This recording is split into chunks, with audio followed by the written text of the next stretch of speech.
guéris toutes les maladies. Peuple de Dieu, chers internautes, je vous salue dans le précieux nom de notre Seigneur et Sauveur Jésus-Christ. Aujourd'hui, par la grâce de Dieu, nous allons considérer ensemble sa parole dans Jean chapitre 9, versets 1 à 38. Et d'abord et avant tout, j'aimerais vous remercier bien sincèrement d'écouter votre émission La Voix du Serviteur. Comme je vous dis, nous allons considérer ensemble la parole de Dieu dans Jean chapitre 9, versets 1 à 38. Et j'en fais la lecture au nom de Jésus. Jésus vit en passant un homme aveugle de naissance. Ses disciples lui firent cette question. Rabbi, qui a péché, cet homme ou ses parents, pour qu'il soit né aveugle? Jésus répondit, ce n'est pas que lui ou ses parents aient péché, mais c'est afin que les œuvres de Dieu soient manifestées en lui. Et il faut que je fasse, tandis qu'il est jour, les œuvres de celui qui m'a envoyé. La nuit vient où personne ne peut travailler. Pendant que je suis dans le monde, je suis la lumière du monde. Après avoir dit cela, il cracha à terre et fit de la boue avec sa salive. Puis il appliqua cette boue sur les yeux de l'aveugle et lui dit, « Va et lave-toi au réservoir de Siloé. » Non, qui signifie envoyer. Il y alla, se lava et s'en retourna, voyant clair. Ses voisins et ceux qui auparavant l'avaient connu comme un mendiant disaient, « N'est-ce pas là celui qui se tenait assis et qui mendiait? » Les uns disaient, « C'est lui. » D'autres disaient, « Non, mais il lui ressemble. » Et lui-même disait, « C'est moi. » Ils lui dirent donc, « Comment tes yeux ont-ils été ouverts? » Il répondit, « L'homme qu'on appelle Jésus a fait de la boue, a oint mes yeux et m'a dit, « Va au réservoir de Siloé et lave-toi. » J'y suis allé, je me suis lavé et j'ai recouvré la vue. Ils lui dirent, « Où est cet homme? » Il répondit, « Je ne sais. » Ils menèrent vers les pharisiens celui qui avait été aveugle. Or, c'était un jour de sabbat que Jésus avait fait de la boue et lui avait ouvert les yeux. De nouveau, les pharisiens aussi lui demandèrent comment il avait recouvré la vue. Et il leur dit, il a appliqué de la boue sur mes yeux. Je me suis lavé et je vois. Sur quoi quelques-uns des pharisiens dirent, cet homme ne vient pas de Dieu, car il n'observe pas le sabbat. D'autres dirent, comment un homme pécheur peut-il faire de tels miracles? Et il y eut division parmi eux. Il dit encore à l'aveugle, « Toi, que dis-tu de lui, sur ce qu'il t'a ouvert les yeux? » Il répondit, « C'est un prophète. » Les Juifs ne crurent point qu'il eût été aveugle et qu'il eût recouvré la vue, jusqu'à ce qu'ils eussent fait venir ses parents. Et ils les interrogèrent, disant, « Est-ce là votre fils que vous dites être né aveugle? Comment donc voit-il maintenant? » Ses parents répondirent, « Nous savons que c'est notre fils et qu'il est né aveugle. Mais comment il voit maintenant ou qui lui a ouvert les yeux, c'est ce que nous ne savons. interrogez-le lui-même. Il a de l'âge. Il parlera de ce qui le concerne. Ses parents dirent cela parce qu'ils craignaient les Juifs, car les Juifs étaient déjà convenus que si quelqu'un reconnaissait Jésus pour le Christ, il serait exclu de la synagogue. C'est pourquoi ses parents dirent « Il a de l'âge, interrogez-le lui-même ». Les pharisiens appelèrent une seconde fois l'homme qui avait été aveugle et ils lui dirent « Donne gloire à Dieu, nous savons que cet homme est un pécheur. » Il répondit « S'il est un pécheur, je ne sais. Je sais une chose, c'est que j'étais aveugle et que maintenant je vois. » Et lui dirent « Que t'a-t-il fait? Comment t'a-t-il ouvert les yeux ?» Il leur répondit « Je vous l'ai déjà dit et vous n'avez pas écouté. Pourquoi voulez-vous l'entendre encore? Voulez-vous aussi devenir ses disciples? » Ils l'injurièrent et dirent « C'est toi qui es son disciple. Nous sommes disciples de Moïse. » Nous savons que Dieu a parlé à Moïse, mais celui-ci, nous ne savons d'où il est. Cet homme leur répondit, « Il est étonnant que vous ne sachiez d'où il est. Et cependant, il m'a ouvert les yeux. Nous savons que Dieu n'exauce point les pécheurs, mais si quelqu'un l'honore et fait sa volonté, c'est celui-là qu'il exauce. Jamais on n'a entendu dire que quelqu'un ait ouvert les yeux d'un aveugle né. Si cet homme ne venait pas de Dieu, il ne pourrait rien faire. » Ils lui répondirent, « Tu es né tout entier dans le péché et tu nous enseignes. » Et ils le chassèrent. Jésus apprit qu'il l'avait chassé et, l'ayant rencontré, il lui dit, « Crois-tu au Fils de Dieu ?» Il répondit, « Et qui est-il, Seigneur, afin que je croie en lui? » « Tu l'as vu, lui dit Jésus, et celui qui te parle, c'est lui. Et il dit, « Je crois, Seigneur. » Et il se prosterna devant lui. Parole du Seigneur. Bien-aimés dans le Seigneur, le sujet. J'étais aveugle, maintenant je vois. J'étais aveugle, maintenant je vois. Peuple de Dieu, dans le chapitre 9 de l'évangile de Jean, nous sommes en présence d'un miracle, la guérison d'un aveugle né. Jésus guérit un aveugle né. Ésaïe a prophétisé que dans les temps messianiques, divers signes se manifesteraient. Ainsi, le Messie Jésus allait ouvrir les yeux des aveugles. Ésaïe 42, 7. En Palestine, Jésus guérit souvent des aveugles. De facto, il guérit chaque jour des aveugles. Mais ce miracle est très remarquable et unique, car jamais on n'a entendu dire que quelqu'un ait ouvert les yeux d'un aveugle né. Il n'y a pas de récit de guérison d'aveugles dans l'Ancien Testament.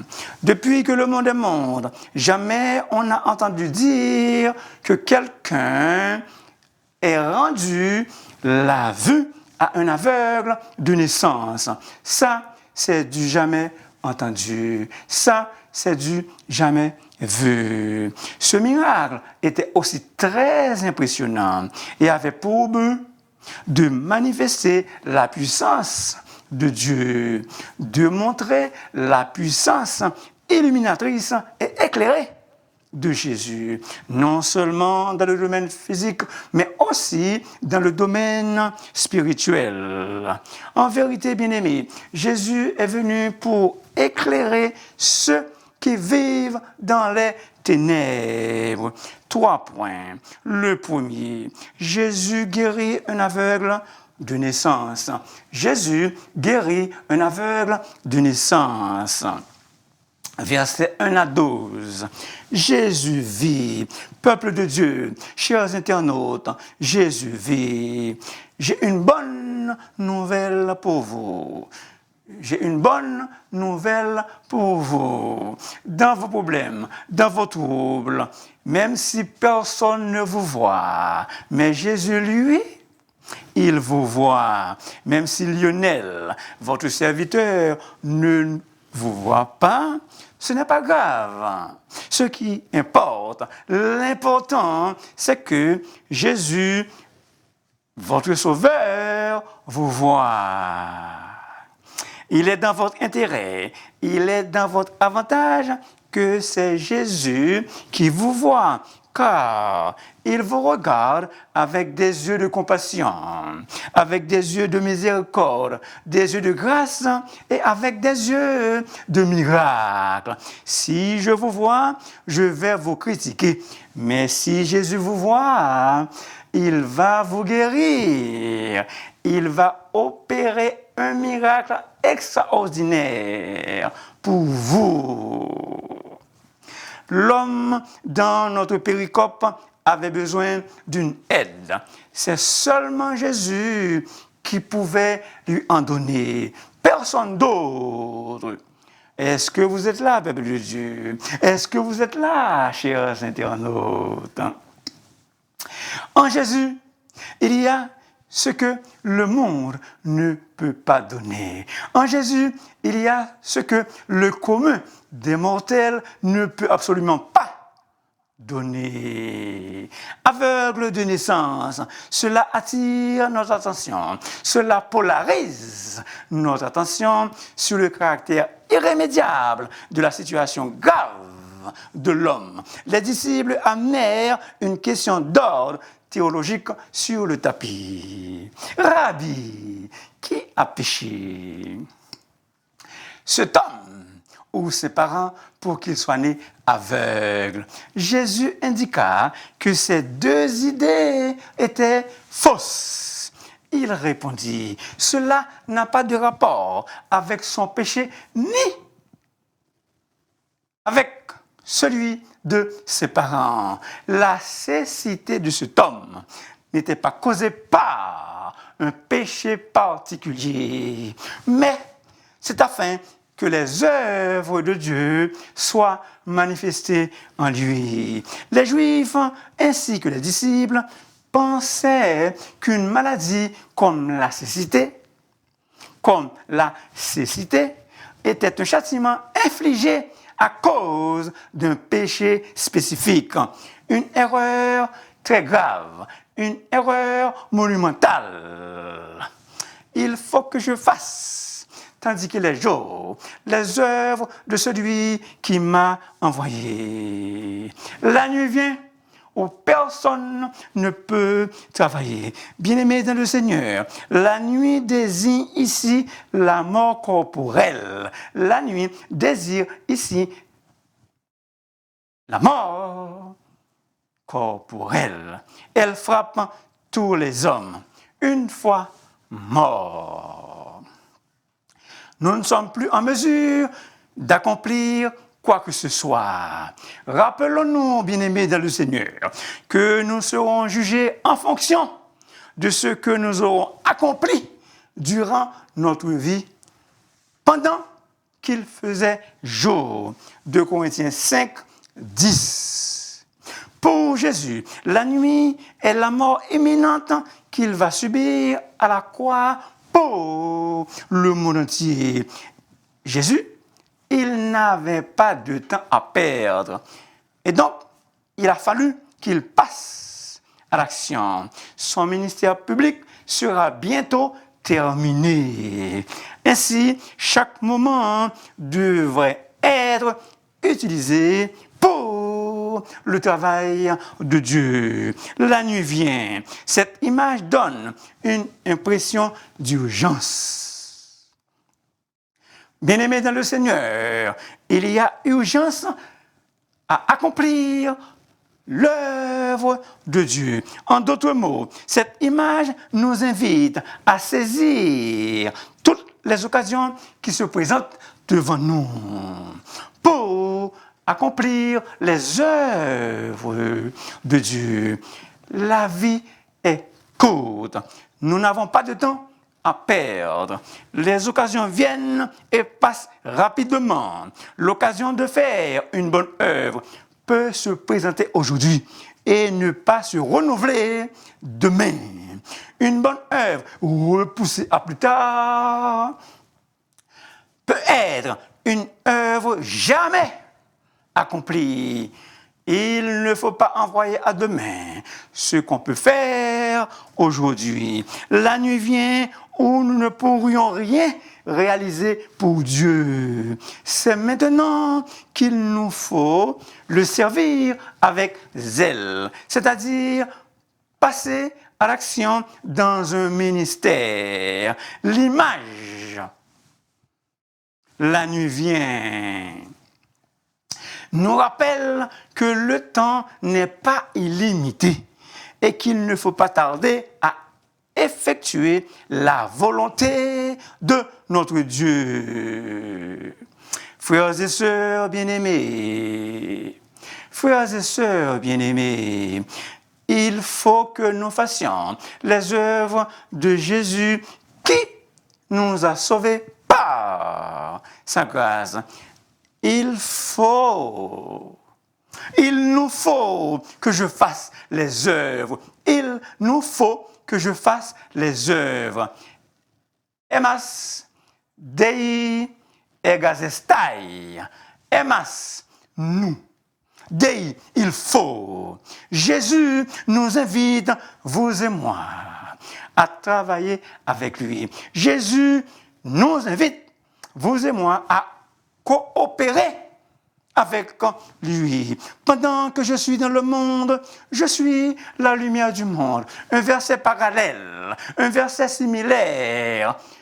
Jean 8, 12. Jésus dit, je suis la lumière du monde. Maintenant, Jésus va démontrer publiquement ce qu'il disait être en rendant la vue à un aveugle né.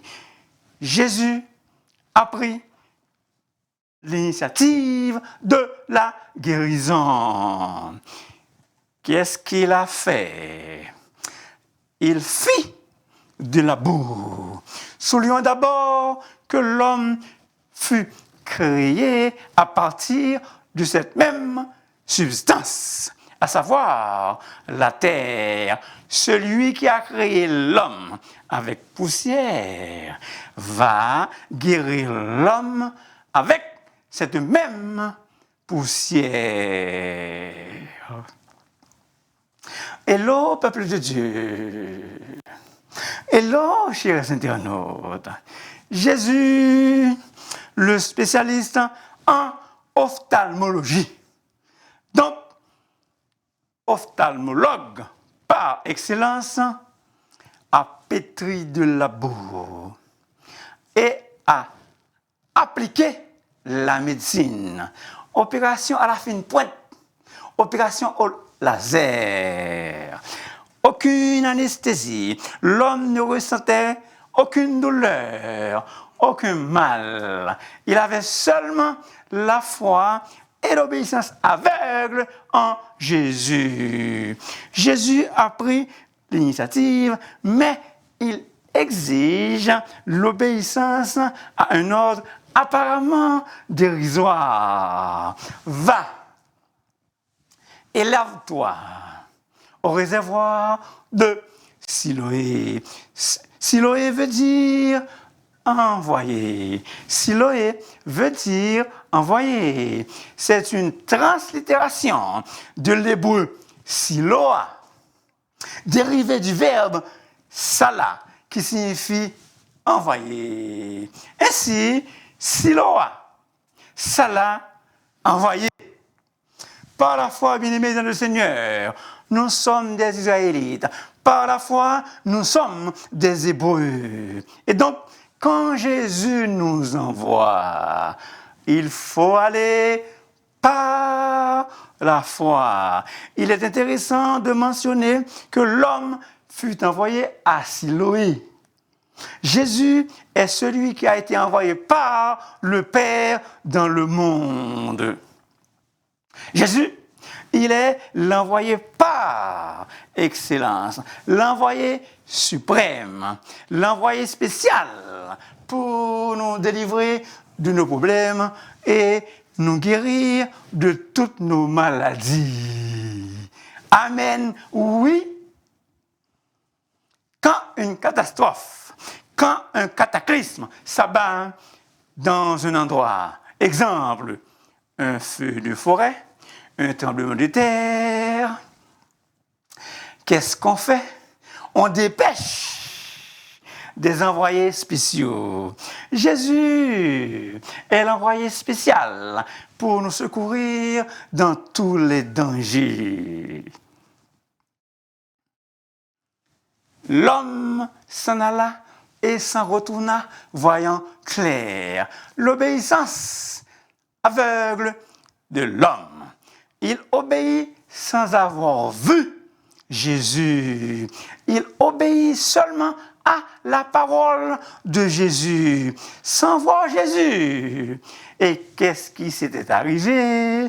Un prodige instantané s'est accompli. Un miracle instantané s'est accompli. Chers internautes, peuple de Dieu, si nous obéissons aveuglement à la parole de Dieu, à cause de sa bonne grâce, il va faire pour nous des miracles, des prodiges extraordinaires, et ce, instantanément. À l'instar de l'aveugle, sommes-nous prêts à obéir à la parole de Jésus, à l'instar de l'aveugle? Sommes-nous prêts à obéir à la parole de Jésus? Sommes-nous prêts à obéir à la parole de Dieu se trouvant dans la Bible? Même si l'ordre dicté nous paraît dérisoire, sans logique, même si cela n'a aucun bon sens, obéissons pareil. Pourquoi? Parce que nous serons récompensés. Très important. Hello, peuple de Dieu. Hello, chers internautes. La guérison fut la récompense de l'obéissance. La guérison fut la récompense de l'obéissance. Puissance. Il y a de la puissance en Jésus. L'homme fut guéri par la puissance miraculeuse de Jésus. La puissance de Jésus est capable d'aider même dans des cas les plus désespérés. Espoir. Il y a de l'espoir en Jésus. L'homme était sans espoir. En effet, il espérait recevoir seulement quelques sous des passants. Mais Jésus lui donna la vue. De plus, de surcroît, il lui donna la vie éternelle. Peuple de Dieu, chers internautes,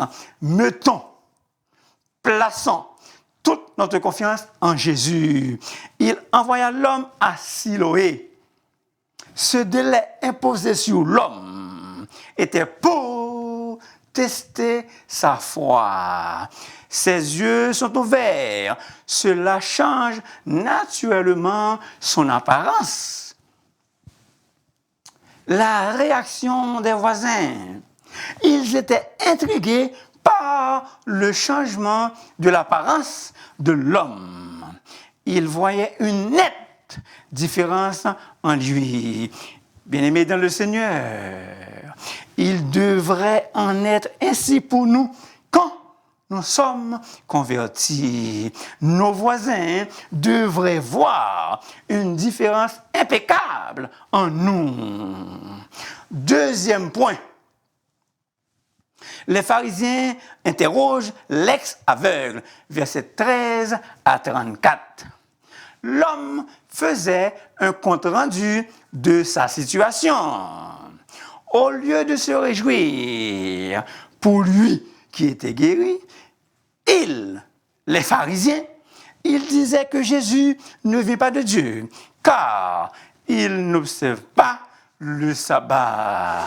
Les Juifs ne crurent point.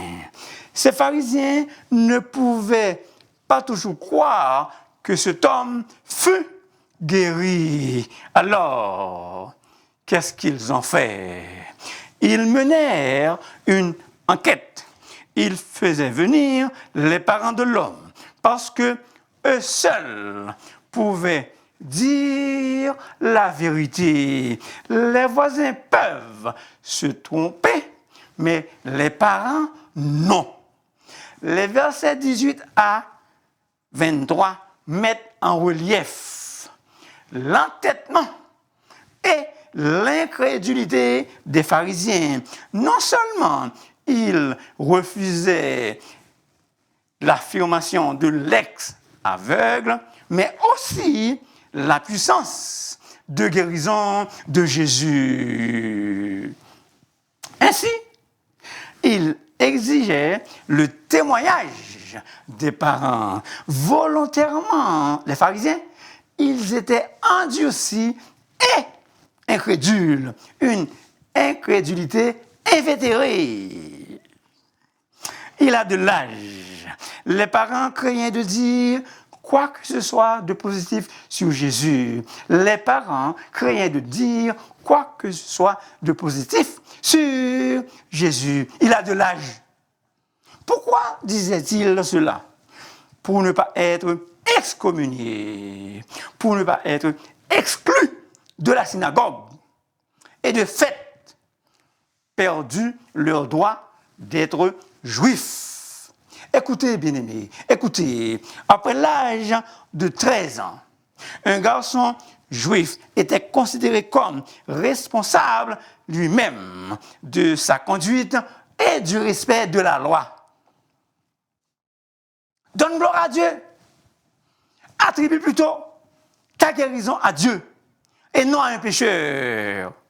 Nous savons que cet homme, Jésus, est pécheur.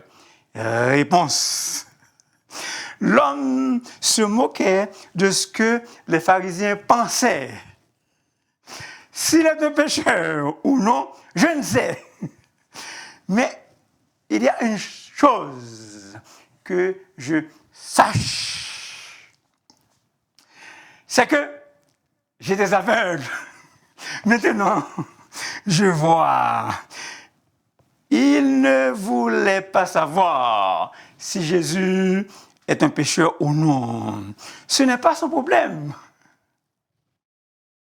L'homme ne voulait pas savoir si Jésus est un pécheur. Ce n'était pas son problème. Il savait qu'une seule chose. Et tous les pharisiens réunis ne le feraient pas changer d'avis. Il sait une chose. Il était aveugle, maintenant je vois.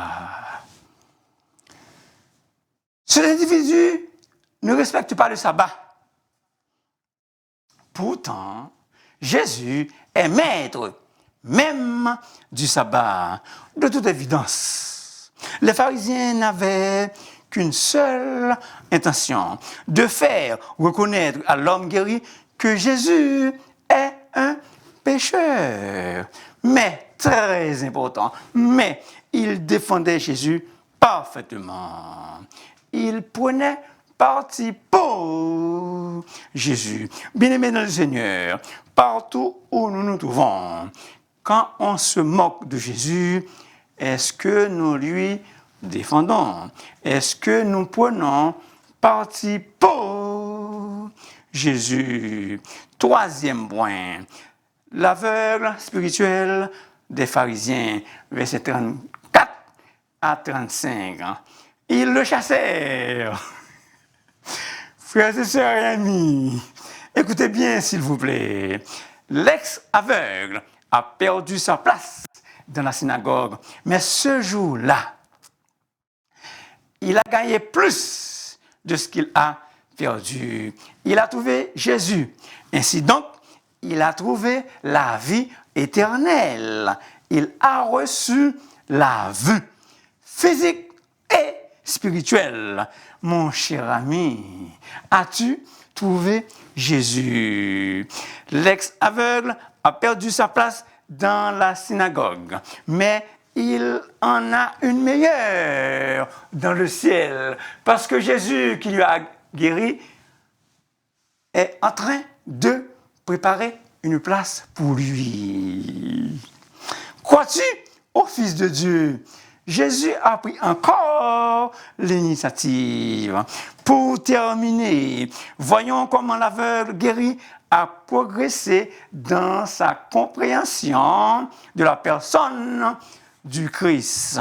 C'est l'homme qu'on appelle Jésus. C'est un prophète. C'est quelqu'un qui a fait la volonté de Dieu. C'est le Seigneur. Et il l'adora. Et il l'adora. Bien-aimés dans le Seigneur, notre Seigneur Jésus est digne de notre adoration. Notre Seigneur Jésus est digne de notre adoration. Chers internautes, depuis que nous sommes venus au Seigneur, avons-nous fait des progrès? Je crois, Seigneur, la foi de l'homme guéri était complète. La foi de l'homme guéri était complète. Mon cher ami, crois-tu au Fils de Dieu? L'ex-aveugle avait cru en Jésus et il posa une question vitale aux pharisiens. Voulez-vous aussi devenir ses disciples? Il faut souligner ce petit mot aussi. Caï.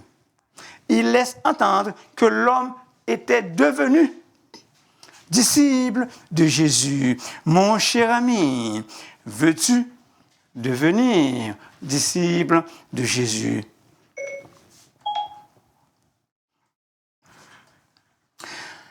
Pour le devenir, il faut croire en lui et l'accepter comme ton Sauveur et Seigneur personnel.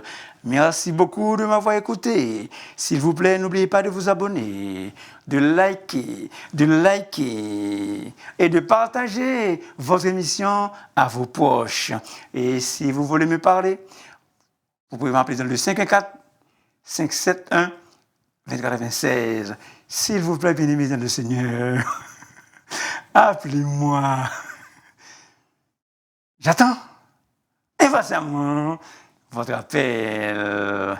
Bien-aimés dans le Seigneur, que Jésus passe à votre côté et qu'il vous voie avec des yeux de grands miracles. Qu'il prenne l'initiative, quelle que soit la maladie que vous avez. Que le Seigneur le touche à cause de sa bonne grâce et que vous soyez guéris, que vous puissiez progresser dans le Seigneur, des progrès à tous égards, spirituels et matériels. Amen. Que Dieu vous bénisse. Que Dieu vous bénisse. Que Dieu vous bénisse.